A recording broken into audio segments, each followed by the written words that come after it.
মানুহজন এই মৰা ফটো যে ঢাকি আছিলে। তাৰপিছত মই আহিছোঁ, আহি কৈছোঁ পাত কেনেকুৱা গেলিছে। তাৰপিছত কৈছে যি জাক দিলে জাক চব ভাঙি চিঙি গ'ল। তাৰপিছত জাক দি পেলাই মেটেকা কেইটামান ছটিয়াই দি মোক ক'লে তই ৰছীকেইটা আনিছোঁ, ৰছীকেইটা তই ঘৰত লৈ যা, মই এফালে গৈ আছোঁ। তো মইতো ৰছী লৈ গুচি গ'লোঁ।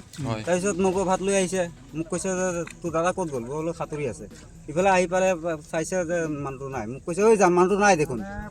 আৰু দুটা ল'ৰা আছিলে, টেম্পু লৈ আহিছিলে, কিবা কাৰণত আহিছিলে হ'বলা। তাৰপিছত সিহঁতে বিচাৰিছে কৰিছে, পিছত মানুহ হেৰি কৰিলোঁ, মাতিলোঁ, মাধৱদাক ফোন কৰিলোঁ, আহি মানুহ নাই।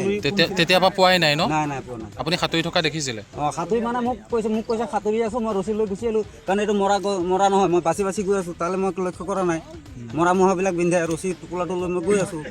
আপুনি আপোনালোকক সন্দেহ কৰে নেকি ইয়াতে ডুবিছে বুলি? এতিয়া ইয়াততো সাঁতুৰিছে, এতিয়া ইয়াতে ডুবিছে নে কেনিবা গৈছে, এতিয়াতো আমিতো দেখা নাই।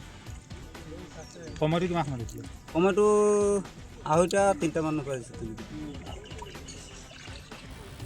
আজি ঠিক দিনৰ 1:45মান বজাত এটা খবৰ আহিছিলে।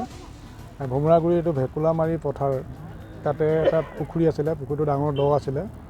তাত এজন ভোমৰাগুৰি গাঁৱৰে লোক, তেওঁৰ ধৰ্মনাথ, তেওঁ তাতে কিবা মৰাপাত ধুই আছিলে পুখুৰী পাৰত।